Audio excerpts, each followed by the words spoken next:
Un saludo cordial para todos.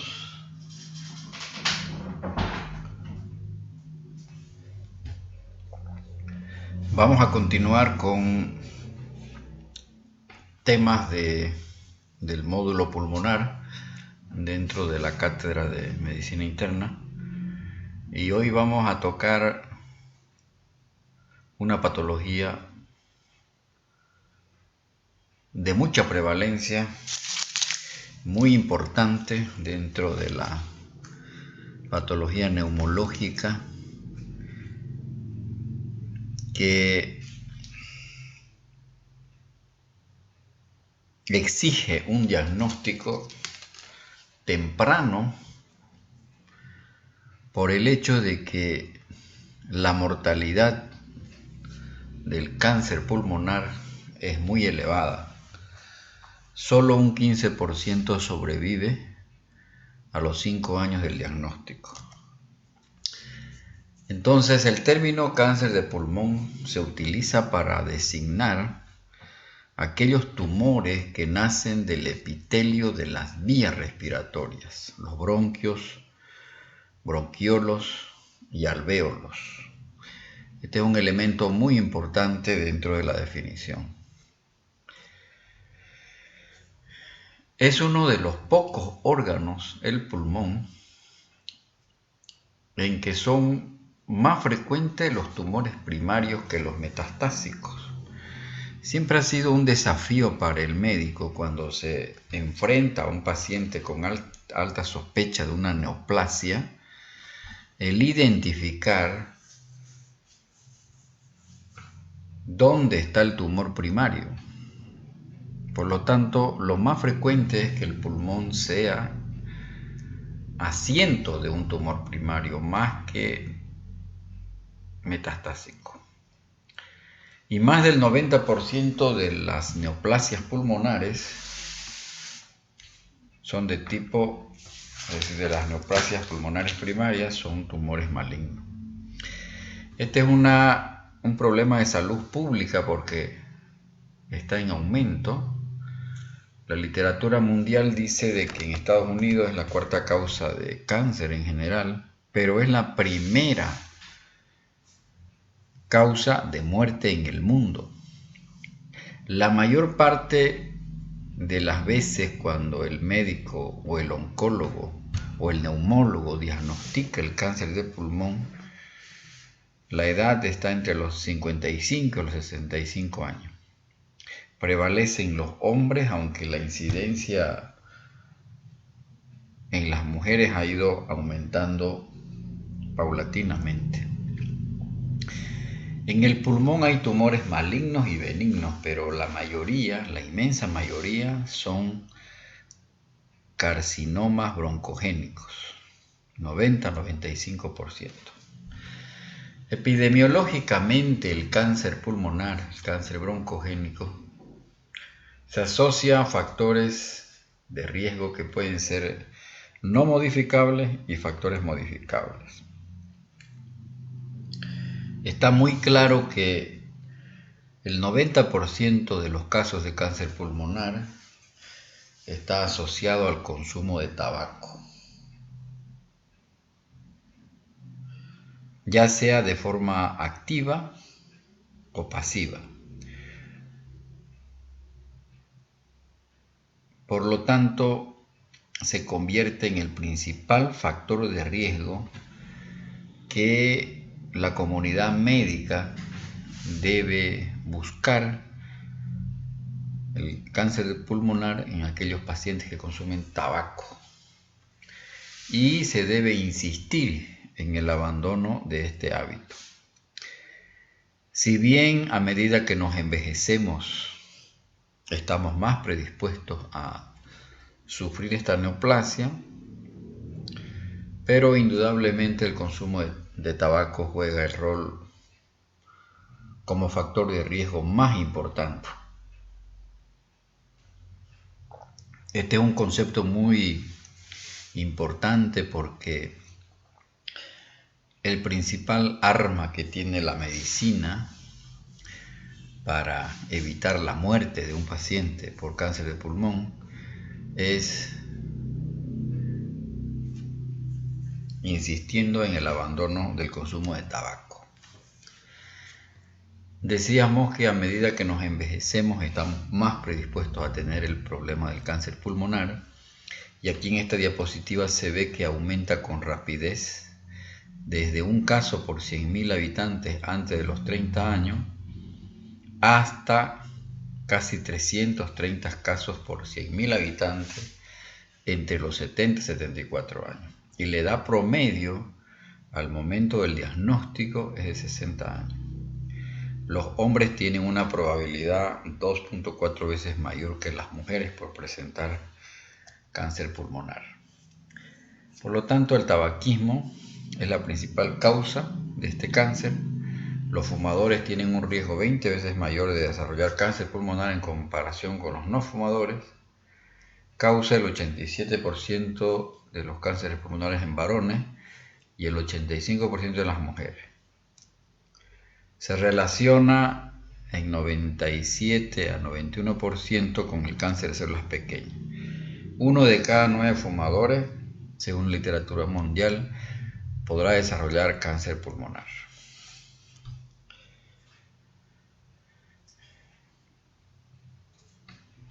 El cuadro clínico del cáncer pulmonar, que es lo más importante de esta exposición, porque esta charla no es una charla de oncología, sino más que todo de una aproximación al diagnóstico del cáncer de pulmón. Es importante la sospecha clínica, importante hacerle seguimiento, importante olfatear esta neoplasia en aquel paciente que acude a la consulta, a la atención primaria de salud, y cuando se le hace la historia clínica y se interroga al enfermo y el enfermo acusa que es consumidor de tabaco, entonces siempre hay que tenerlo en mente que si bien una de las enfermedades más frecuentes por el consumo de tabaco es la enfermedad pulmonar obstructiva crónica, también debemos pensar en el cáncer pulmonar. Y como todo cáncer, habitualmente el médico cuando hace el diagnóstico, prácticamente la mayor parte de nuestros enfermos ya están en etapa avanzada. Y esto es lo lamentable porque, como dice la literatura, el asintomático en el 6% de los casos, los pacientes tienen síntomas generales que pueden ser inespecíficos, y la sintomatología se debe a estos 4 factores: al crecimiento local del tumor,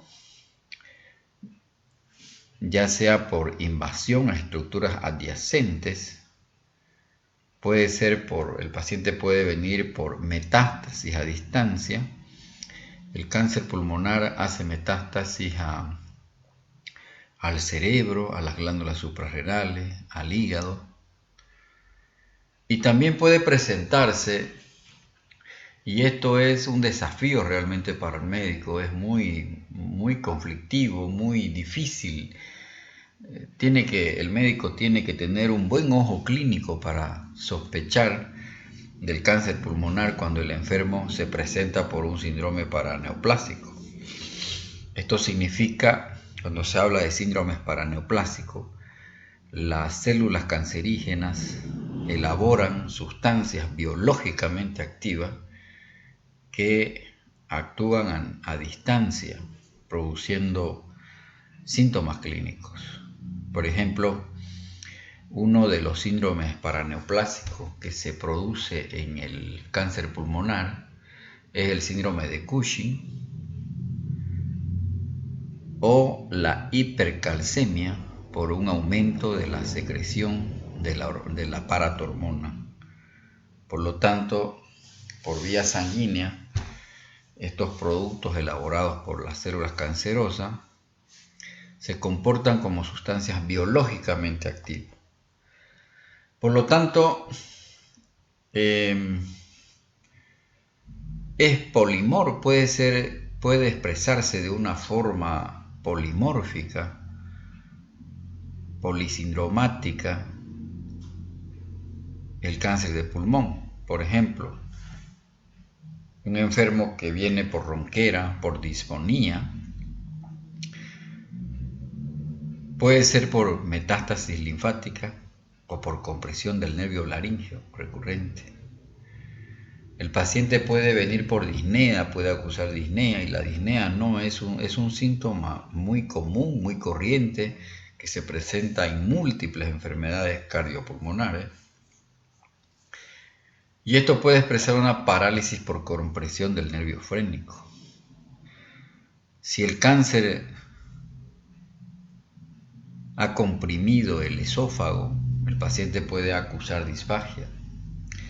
El síndrome de la vena cava superior también, que se presenta como un edema en la región torácica anterior y superior, también puede ser expresión de un cáncer de pulmón. El taponamiento cardíaco puede ser también expresión. El derrame pericárdico también. Los enfermos pueden debutar en la atención primaria de salud o acudir a un servicio de medicina interna, un servicio de internación, por un derrame pleural, por un absceso pulmonar o por un cuadro neumónico. Un cuadro neumónico que no cede al tratamiento y el paciente tiene historia de consumo de tabaco de larga data y es un paciente mayor de 60, 70 años y que no mejora la neumonía con el tratamiento convencional, con la antibioterapia, hay que pensar de que el paciente pueda tener un CA de pulmón. Entonces, las manifestaciones intratorácicas, una de las manifestaciones más frecuentes sigue siendo la tos. Tos crónica en un paciente con historia de consumo de tabaco, y si esa tos crónica se asocia a una pérdida de peso, hay que sospechar en un cáncer de pulmón. Si bien la tuberculosis pulmonar también es una enfermedad que cursa con tos, al igual que la enfermedad pulmonar obstructiva crónica, entonces el médico tiene que tener un buen ojo clínico, porque puede ser tuberculosis como puede ser EPOC, pero también puede estar escondiéndose un cáncer de pulmón. Por lo tanto, el paciente con tos crónica o que ha cambiado sus características, nunca debe dejar de pensarse que puede ser un cáncer. Y la función del médico está en ese concepto clínico que lo importante es el diagnóstico de una enfermedad que mata. Si bien la tuberculosis mata al enfermo, al igual que la enfermedad pulmonar obstructiva crónica, pero son enfermedades crónicas que con buen tratamiento pueden ir mejorando. Sin embargo, el cáncer de pulmón tiene una alta mortalidad, como estaba en las primeras diapositivas. Es la principal causa de muerte dentro de los diagnósticos tumorales. Solo el 15% de los pacientes, una vez diagnosticados de cáncer, sobreviven a los 5 años. Por lo tanto, es importantísimo la sospecha diagnóstica. Estos pacientes también pueden expectorar, y la expectoración puede ser de diferente naturaleza: hialina, hematoica, purulenta. El dolor torácico también se puede presentar. Los derrames pleurales pueden ser expresión de un cáncer de pulmón por invasión del mismo tumor a la pleura o por compromiso, es decir, por invasión mediastinal. Derrames pleurales que habitualmente son de tipo recidivante, se los drena y nuevamente vuelven a formarse. Por lo tanto, un derrame pleural como un absceso pulmonar puede ser expresión de un cáncer de pulmón. Por eso es importante dentro de la atención primaria de salud o cuando el enfermo se interna en un servicio de medicina interna o un servicio de infectología, de neumología, compartir con el especialista porque puede esconderse un cáncer de pulmón que necesita el manejo por un especialista. Y en esta diapositiva del libro de Patología Estructural y Funcional, acá muestra los efectos locales de la extensión de un tumor pulmonar. Por ejemplo, si el paciente se presenta con un cuadro neumónico o un absceso o una telectasia lobar, eso puede fisiopatológicamente deberse a una obstrucción tumoral de las vías respiratorias. El derrame pleural puede ser expresión de la extensión tumoral hasta la pleura, hacia la pleura. Decíamos que la disfonía o la ronquera puede indicar una invasión del nervio laríngeo. Un paciente que viene con historia de disnea de larga evolución y peor si se acompaña de pérdida de peso o de tos, y por anamnesis uno rescata que es un paciente fumador. Al contrario de no darle importancia a la disfonía, que claro es un síntoma laríngeo, pero puede ser expresión de una invasión del nervio laríngeo recurrente. La disfagia puede expresar invasión esofágica. La parálisis diafragmática, una invasión del nervio frénico. Cuando se obtiene una radiografía de tórax y se ve destrucción de las costillas, una invasión de la pared torácica. El síndrome de la vena cava superior se debe a compresión de la vena cava superior por el mismo tumor. El síndrome de Horner, invasión de los ganglios linfáticos. Los pacientes pueden debutar con pericarditis o con taponamiento, y eso por afección pericárdica. Los síndromes paraneoplásicos que decíamos son muy importantes, se pueden producir en el 10 a 20%, como lo dice el Tratado de Medicina Interna del Dr. Cecil, y pueden expresarse, por ejemplo, como una expresión endocrinológica. Por ejemplo, puede expresarse como el síndrome de secreción inadecuada de hormona antidiurética, el síndrome de Cushing. Pueden haber síndromes neurológicos, síndromes hematológicos, y esto decíamos que se deben a la producción de sustancias biológicamente activas que producen las células cancerosas. A eso se llaman los síndromes paraneoplásicos. Entonces, reiterando, los síntomas intratorácicos, ronquera, edema de cuello y cara, la parálisis diafragmática, el derrame pericárdico. Cuando hay un tumor en el vértice, en el lóbulo superior derecho, produce lo que se llama el síndrome de Panquas, que produce dolor de hombro.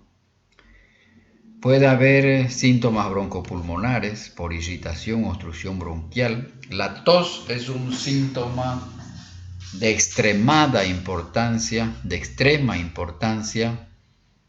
en el cáncer de pulmón. Hay que estudiar bien al paciente con este síntoma.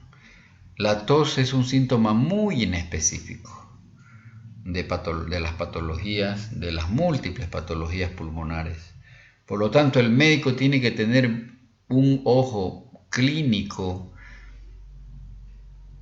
porque la tos puede ir desde una enfermedad muy banal, pero también puede ser la tos un síntoma de una enfermedad mortal, como es el cáncer broncogénico. Cuando uno examina a un enfermo con sospecha de un cáncer de pulmón, uno puede encontrarse con un paciente normal. Depende del estadio, debe depender del estadio en que se encuentre el cáncer broncogénico. Pero puede encontrar también sibilancias, estertores. Si hay un derrame pleural, pues uno va a encontrar una semiología compatible con derrame pleural. La matidez, las vibraciones vocales abolidas, el murmullo vesicular que no se escucha. Es importante palpar los ganglios la adenopatía supraclavicular, el síndrome de Horner, que lo vamos a ver posteriormente, el síndrome de la vena cava superior, que se expresa con edema en esclavina, que se llama edema en la región torácica anterior, con irritación yugular. Y puedo yo encontrarme por un examen de sangre que le llame la atención al médico de atención primaria de salud, por ejemplo, que venga un enfermo y con síntomas inespecíficos, pero cuando se le hace un examen de sangre, uno ve en el ionograma una hipercalcemia. Entonces, esta hipercalcemia es producto de una hipersecreción de la paratormona. Y eso es por la liberación, como decíamos anteriormente, de sustancia biológicamente activa. Síntomas extratorácicos se deben a lesiones metastásicas, a los síndromes paraneoplásicos o progresión de la enfermedad. Siempre hay que investigar, hay que preguntar por estos síntomas en los enfermos. Es importante dentro de la semiología síntomas muy atípicos que no son propios del cáncer de pulmón: pérdida de peso, astenia, dinamia, malestar general. Estos síntomas, que se los llama dentro de la semiología síntomas constitucionales, pueden dar el sello en el diagnóstico. Un paciente que tiene tos crónica con historia de consumo de tabaco de larga data y que tiene pérdida de peso, astenia, dinamia, malestar general, debe hacernos sospechar de un cáncer de pulmón. Si bien también pudiera ser una tuberculosis pulmonar, aunque la tuberculosis pulmonar se diagnostica fácilmente con la baciloscopía de Ciriada de esputo, no es lo mismo el cáncer de pulmón, el diagnóstico es más complicado, pero debe hacernos sospechar. Entonces, desde el punto de vista semiológico, y el motivo de esta charla es: ¿de qué elementos me valgo como médico, que no soy de la especialidad de la neumología, como un médico de la atención primaria de salud? Porque hemos dicho que lo más importante en el cáncer de pulmón es el diagnóstico temprano, bueno, como en todo cáncer, pero el cáncer pulmonar es muy mortal. La sobrevida es apenas a los 5 años de un 15%, o sea, la mayoría de los enfermos se mueren antes de los 5 años. Entonces, ¿cuándo debo sospechar? O sea, ¿cuándo debe despertar mi interés cuando se presenta un enfermo con historia de tos crónica y que por anamnesis se rescata que es fumador? Pacientes fumadores mayores de 45 años con historia de tos crónica, hay que sospechar cáncer de pulmón. Cuando tiene síntomas de vías respiratorias, como decíamos, ese historial del consumo de tabaco, de pérdida de peso y otros problemas pulmonares pueden enmascarar el diagnóstico, y la presencia de esos síntomas constitucionales son importantes para poder sospechar. El problema es que los síntomas constitucionales se presentan cuando ya el cáncer está muy avanzado. Lo propio ocurre cuando uno sospecha una tuberculosis pulmonar, cuando el paciente viene con tos, con historia de tos, pero ya está muy emaciado, habiendo perdido mucho peso, es que la tuberculosis pulmonar ya está muy avanzada. Este es el síndrome de Horner, que se caracteriza por una tríada de miosis, la ptosis palpebral y el enoftalmos, y esto se debe a afectación del simpático cervical por un cáncer, por un tumor que habitualmente se ubica en el vértice pulmonar. Y estos enfermos acusan dolor en el hombro, cuando se le hace radiografía, puede haber erosión de las primeras costillas y hay dolor en la cara cubital del brazo y del antebrazo por afectación del plexo braquial, porque ese tumor comprime el plexo braquial. Uno de los primeros exámenes complementarios que uno le pide y que forma parte de la sistemática de estudio en un paciente con cualquier enfermedad pulmonar, digamos, después de que uno hace una buena historia clínica, lo examina al enfermo, habitualmente recurre a una radiografía de tórax. Entonces la radiografía de tórax puede darnos algunos elementos que hacen sospechar o que llaman la atención en el cáncer pulmonar. Engrosamiento iliar, uno puede ver engrosamiento iliar, elevación diafragmática. Entonces hay signos radiológicos que pueden hacernos sospechar y que tienen valor semiológico cuando se agregan síntomas de patología pulmonar crónica. El derrame pleural, hemos dicho que un enfermo con CA de pulmón, con CA broncogénico, puede presentarse, la carta de presentación puede ser un derrame pleural y característicamente es de tipo recidivante porque se lo drena y vuelve a producirse el derrame. El 89% de las lesiones con contornos irregulares o espiculados son malignos. Estas lesiones espiculadas pueden expresar un cáncer de pulmón. El ensanchamiento mediastinal, cuando está ensanchado el mediastino superior, puede ser por adenopatías y esas adenopatías pueden ser expresión de una diseminación de tipo linfática. Por lo tanto, también debe hacernos sospechar.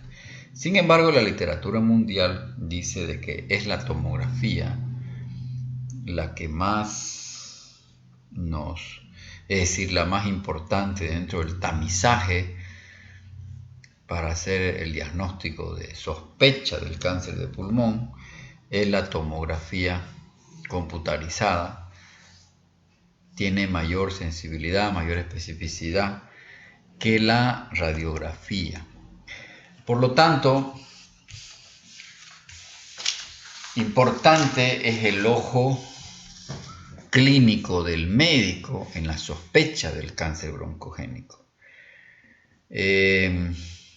Si se habrán dado cuenta, no hemos hablado de ningún signo, de ningún síntoma específico patognomónico de cáncer broncogénico.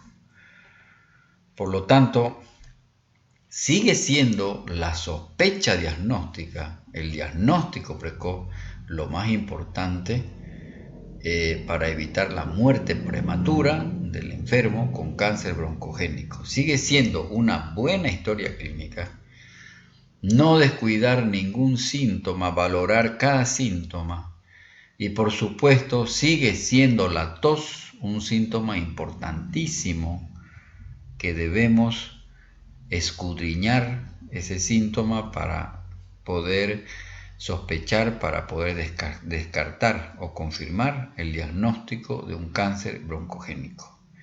Entonces esta es una patología que amerita diagnosticarla en forma precoz por la alta letalidad. Es una patología que cada vez está en aumento por el hecho de que el consumo de tabaco es tan prevalente en la población y que cada vez el ser humano empieza a consumir tabaco a edades más tempranas.